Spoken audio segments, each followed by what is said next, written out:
अस्सलाम वालेकुम। उम्मीद है आप सब लोग खैरियत से होंगे। जो लोग आज रोज़ा रख रहे हैं उनको रमज़ान मुबारक हो, पहला रोज़ा मुबारक हो। अल्लाह मियाँ आप लोगों के रोज़े खैर व आफ़ियत के साथ आपके रोज़े जाएँ, आपकी इबादत कबूल हों और आप सुख और चैन के साथ रहें। आपके लिए बहुत सारी दुआएँ हैं और आज आप देखें मैंने क्या बनाया है। ये ईरानी अ, अंडे का हलवा है। ये सिर्फ़ अंडा, इसमें 4 इंग्रीडिएंट्स हैं, अंडा, खोया, चीनी और घी, ठीक है? ये 4 इंग्रीडिएंट से बना है और गार्निशिंग में और फ्लेवर के लिए इसमें बादाम, पिस्ते और थोड़ी-सी ज़ाफ़रान है, ठीक है? तो ये मैंने आज बनाया है। बहुत ही मज़े का ये होता है मीठा। हम लोगों को अब जो है कि थोड़ा बहुत खाने के बाद ज़रा-सा कुछ मीठा चाहिए, तो हर वक़्त तो नहीं बड़ी-बड़ी चीज़ें, तो ये आप ल बना के रख सकते हैं और थोड़ा-थोड़ा खा सकते हैं। ज़रूरी नहीं है कि भर-भर के खाएँ। ख़ास तौर पे रमज़ान में दिल चाहता है कि शाम को इफ़्तार के बाद चाय के साथ कुछ मीठा खा लें, कुछ ऐसा हो जाए, तो ये उसके लिए मैंने आज बनाया है। तो चलें आपको मैं रेसिपी दिखाती हूँ कि ये कैसे बनाई है और हमेशा की तरह आपसे रिक्वेस्ट है कि प्लीज़ मेरे चैनल को सब्सक्राइब करें, शेयर करें और लाइक करें और मुझे फ़ीडबैक दें कि आपको ये रेसिपी कैसी लगी है, ठीक है? तो चलें मिलते हैं फिर किचन में चल के सारी स्टेप बाय स्टेप आपको मैं दिखाती हूँ कि मैंने ये कैसे बनाया है। चलिए जी, मैं आपको सारे इंग्रेडिएंट्स दिखाती हूँ। इसमें ये 4 मेन इंग्रेडिएंट्स हैं जिनका वेट एग्ज़ैक्टली सेम है, ठीक है? मैंने सबसे पहले ये 8 अंडे लिए, इनका वज़न किया। तो ये 8 अंडों का वज़न जो है 498 ग्राम्स, तकरीबन आधा किलो, ठीक है? 2 ग्राम कम है। तो ये मैंने ये 8 अंडे लिए हैं, इनका वज़न कर लिया। अब इसी वज़न से मैंने घी लिया है, ठीक है? ये देसी घी है, ये मैंने लिया है और इसी वज़न से मैंने चीनी ली है, ठीक है?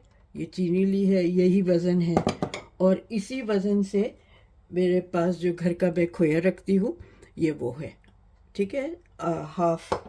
हाफ केजी 500 ग्राम्स ये है। बेसिकली सबसे पहले हमें इन सब इंग्रेडिएंट्स को साथ में मिक्स करना है।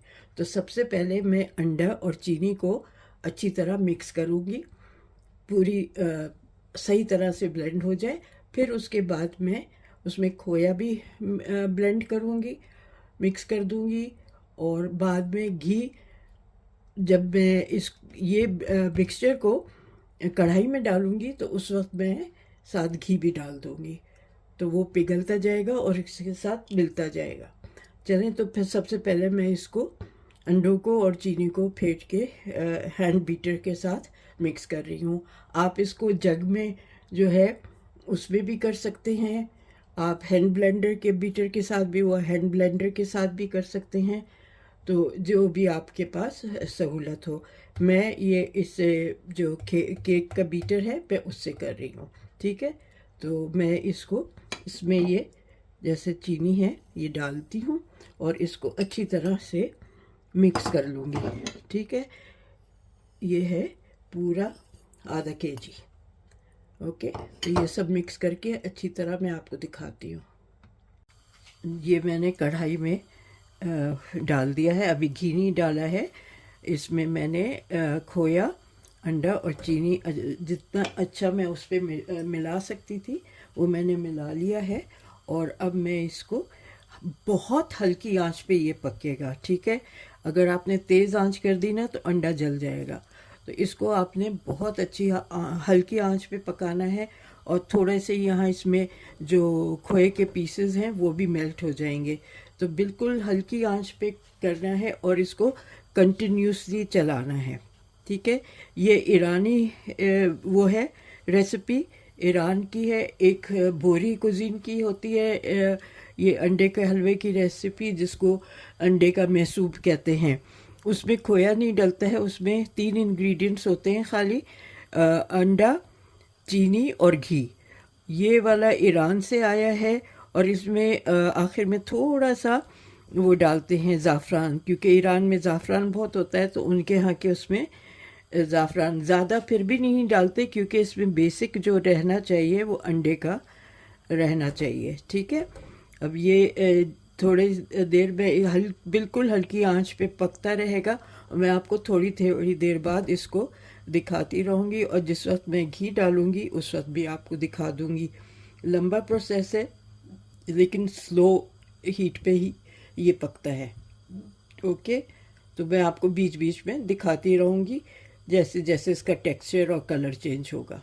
अच्छा, अभी मैं पूरा घी नहीं डालूँगी, मैं घी को ये 500 ग्राम्स है ना, तो मैं 3 हिस्सों में करके डालूँगी ताकि ये जो है नीचे से लगे नहीं। ठीक है, तो थोड़ा थोड़ा करके डालूँगी, 3 हिस्सों में जाएगा तो पूरा ही, लेकिन एक साथ नहीं डाल रही मैं। ओके, तो अब ये मैंने घी डाल दिया है, तो उससे ये है कि जो नीचे लगने लगता है वो लगेगा नहीं, और ये अच्छी तरह फिर इसको देखें, इसको बिल्कुल छोड़ना है, छोड़ेंगे ना तो ये फ़ौरन लगना शुरू हो जाएगा, तो बिल्कुल भी नहीं छोड़ना है इसको। और अभी थोड़ी देर में इसके दाने दाने से बन जाएंगे, जो अंडे के दानेदार बन जाएगा ये। और घी इसीलिए डालते हैं कि ये ज़्यादा चिपके नहीं। ठीक है, मैं जैसे मैंने कहा, मैं स्टेप बाय स्टेप आपको दिखाती रहूँगी बीच बीच में। मैंने नीचे इसके वो तवा रख दिया है, क्योंकि मुझे था कहीं लग ना जाए, और बड़े चूल्हे पे से हटा के ज़रा छोटे वाले चूल्हे पे कर दिया, क्योंकि बड़े चूल्हे में साइड्स पे ज़्यादा तेज़ आंच थी और बीच में नहीं थी, तो इसलिए मैंने इसको यहाँ मूव कर दिया है। मैंने 2 दफ़ा घी डाला है, अभी 1 दफ़ा और डालूँगी, फिर आपको दिखाऊँगी। आप इसका टेक्सचर देख लें और रंगत देख लें, बस इसको मिलाते रहना है। ये स्प्लटर भी बहुत करेगा जब फट करके उबलेगा, तो उस वक्त से बहुत ज़रूरी है कि आप आंच को बिल्कुल लो पे रखें और एक ढकना साथ रख लें, ताकि वो आपके ऊपर नहीं आए, स्प्लटर होके आप पर ना पहुँचे, और जितना बचा सके फैले नहीं। ठीक है, तो बस मैं आपको बीच बीच में थोड़ा थोड़ा सा दिखाती जाऊंगी। मैं थोड़ा सा घी और डाल रही हूँ इसमें। ठीक है, मैंने थोड़ा सा लंप और डाल दिया है घी का। अब एंड के लिए 1 टेबल स्पून मैं बचा के, 1.5 टेबल स्पून के करीब बचा के रख रही हूँ। ये भी अब मिक्स हो जाएगा, तो इससे ये है कि एक तो जलेगा नहीं और ये सही इसकी स्मूथनेस आ जाएगी। ओके, ये मैंने 1 टीस्पून लेवल से इसमें इलायची पाउडर भी डाल दिया है, इससे एक तो खुशबू भी अच्छी आती है और फ्लेवर बहुत अच्छा हो जाता है।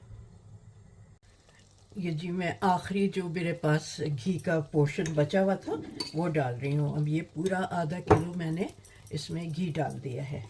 ठीक है, और आप देख रहे हैं कि वो पहले शुरू में घी ऐसे खड़ा हो जाता है, लेकिन फिर थोड़ी देर में जब चलाते रहो तो वो अच्छी तरह से इसमें मिक्स हो जाता है। अब ये जब भुन जाएगा तो फिर घी अलग होगा, साइड्स पे से घी अलग हो जाएगा। ठीक है, अब ये इसका ये वाला टेक्सचर, अभी दाना नहीं बना है इसमें, अभी दाना भी बनना है। ठीक है, तो ये मैं आपको थोड़ी थोड़ी देर बाद थोड़ा सा झलक दिखा दूंगी। ठीक है जी, अब देखें ये टेक्सचर इसका, अब ये दाना दाना आपको नज़र आ रहा होगा। अब ये दाना दाना पड़ रहा है, तो और घी भी अलग छूट रहा है, तो अब ये इसकी अब अच्छी तरह से भुनाई होनी है। ये गोल्डन ब्राउन जब तक ना हो जाए और बिल्कुल ड्राई हो जाएगा ये, तो फिर आपको मैं इसको निकाल लूँगी। और मैंने ये एक ट्रे सेट की हुई है, इसको मैंने नीचे घी लगाया हुआ है, क्योंकि जैसे ये तैयार होगा फ़ौरन इसमें डालना होगा इसको, ताकि ये उसमें सही तरह से सेट हो जाए। और एक्सेस घी जो होगा अगर निकला हुआ, तो वो भी मैं उसमें से निथार लूँगी, उसको भी निकाल दूँगी साइड्स पे से। ठीक है, तो मैं आप ये देखें, अभी इसका और ब्राउन कर रहे हैं, क्योंकि अभी ये गीला बहुत है, ये सेट नहीं होगा। ठीक है, अच्छा जी, आप देख रहे हैं इसका टेक्सचर कैसा हो रहा है और किस तरह से इसका घी अलग छुट रहा है। तो बस ये मैं इसमें अभी थोड़े से स्ट्रैंड्स डाल रही हूँ उसके ज़ाफ़रान के, और कुछ बादाम और पिस्ते भी डालूँगी। ठीक है, ये खुशबू के लिए है। ये थोड़े से स्ट्रैंड्स इसमें डल जाएंगे। आपको पता है ईरान में तो बहुत हर चीज़ में डाला जाता है, चाहे वो नमकीन हो चाहे मीठा हो। तो ये है, और इसके साथ साथ में इसमें ये बादाम अच्छे खासे डलेंगे। इसमें बादाम ये मैंने काट के रखे हुए हैं, ये और पिस्ते। ठीक है, वहाँ ईरान में बादाम पिस्तों की काश्त बहुत ज़्यादा होती है, तो वो लोग इसको बहुत अच्छी तरह से भर भर के डालते हैं। ठीक है, तो अब मैं इसको और भूनूंगी। अभी नीचे से देखिए 2 मिनट मैंने छोड़ा है, वो लगने लगा। चलिए मैं इसको और भून के आपको दिखाऊंगी, फिर निकाल लूँगी। ओके जी, ये तैयार हो गया है, और मैं अब आपको ये इसमें इस ट्रे में डाल के दिखा रही हूँ। ठीक है, और जो एक्सेस घी है वो साइड पे से मैं निथार लूँगी। तो मैं ये इस तरह से, ये देखें, ये डाल रही हूँ मैं पूरा डाल के, फिर आपको दिखाती हूँ। अच्छा जी, ये देखें, मैं साइड पे से इसको ज़रा सा टिल्ट करूँगी, और मैं इसमें, जिसमें पहले मैंने घी रखा हुआ था वो गर्म बहुत है, तो इसको उठाना ज़रा मुश्किल है। तो मैं इस तरह से इसका एक्सेस घी जो है वो निकाल लूँगी।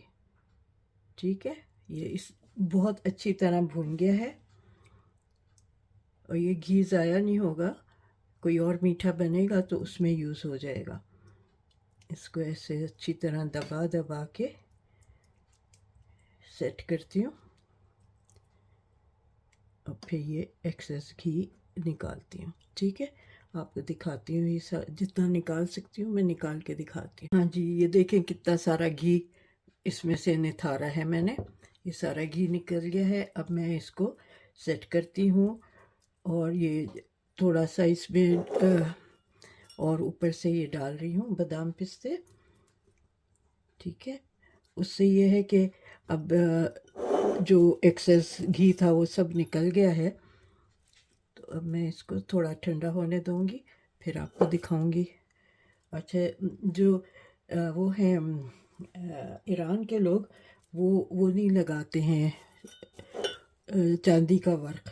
ठीक है, हम लोगों को बहुत रहता है ना चांदी का वर्क लगाने का, तो हम लोग लगाते हैं, वो लोग नहीं लगाते। तो मैं देखती हूँ ऊपर से वो लोग नट्स काफ़ी डालते हैं, तो मैं देखती हूँ, मैं भी नहीं लगाऊंगी, क्योंकि यूं ही बहुत अच्छा लग रहा है। ठीक है, तो ज़रा ठंडा हो जाए उसके बाद मैं आपको दिखाऊंगी ये। हाँ, तो जी देखा आपने, टाइम लगता है इसमें, लेकिन मैंने बहुत शॉर्ट करके आपको पूरा प्रोसेस नहीं दिखाया। भूनने में इसको टाइम लगता है, तो उसमें क्योंकि पूरा इस सबको खुश करना है। ये देखें कितना ज़बरदस्त ये हलवा बना है, ये देखें। ठीक है, ये इतनी अच्छी तरह से और इतना अच्छा भुना है, और आपने देखा कितना इसका घी मैंने वापस निकाल लिया कि वो अ, क्योंकि अगर वो उस घी को छोड़ देती तो वो इसमें जम जाता। तो इसलिए ये देखें, ये इस तरह से ये इसका टेक्सचर है। आप इसको एयर टाइट बॉक्स में रख के फ्रिज में रखें, और इसको आप रोज़ाना खाएं, थोड़ा थोड़ा, या सब मिल के खाएँ, जैसा है जिस तरह से, जिसको ख़ास तौर पे जिन लोगों को मीठे की क्रेविंग रहती है उनके लिए ये बिल्कुल बिल्कुल परफेक्ट चीज़ है। ठीक है, तो चलें, फिर आपसे मिलते हैं एक और रेसिपी के साथ जल्द ही। जब तक कि आप अपना ख्याल रखें, टेक केयर, और आप का उम्मीद है आपका रोज़ा अच्छी तरह गुज़रा होगा, और आप दूसरे दिन की तैयारी भी इसी तरह कर रहे होंगे। अल्लाह आपकी इबादत को कबूल करे। अल्लाह हाफ़िज़।